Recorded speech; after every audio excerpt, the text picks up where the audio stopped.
দর্শক একটি সংবাদের প্রতি দৃষ্টি আকৃষ্ট হয়েছে। আসলে সংবাদ ঠিক না, এটি আসলে গতকালকে যখন আমি সংসদ অধিবেশন দেখছিলাম তখন জাতীয় সংসদের মাননীয় স্পিকার, বর্তমান স্পিকার একটি সুন্দর কথা বলেছেন। অর্থাৎ কী কথাটি বলেছেন? সংসদে দেখে দেখে পড়া, মানে দেখে দেখে বক্তব্য দেয়া অ্যালাউড না।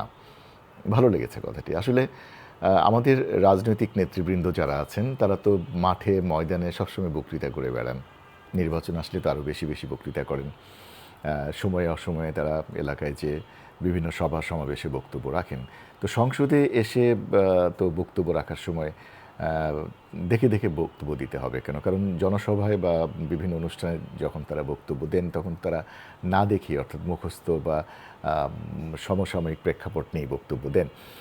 তো বিষয়টি আমার কাছে ভালো লেগেছে, কারণ এই কারণে আমরা বিগত সরকারের সংসদ অধিবেশনগুলোতে দেখতাম যে বিভিন্ন সংসদ সদস্যরা বাসা থেকে বা অফিস থেকে তাদের লোকজন দিয়ে লিখিত বক্তব্য নিয়ে আসতেন এবং অনর্গল তোতা পাখির মতো সেটা দেখে দেখে পড়ে যেতেন।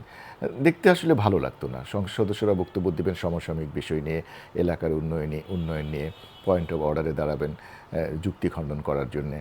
তো ওগুলো তো আসলে দেখে দেখে বা আমার পিএস বা এপিএস বা আমার এলাকার কোনো একজন রাজনৈতিক কর্মী বক্তব্য রেখে দেবেন, সেটি আসলে এসে আমি পড়ব, এটা আসলে মানে শোভন না বিষয়টি।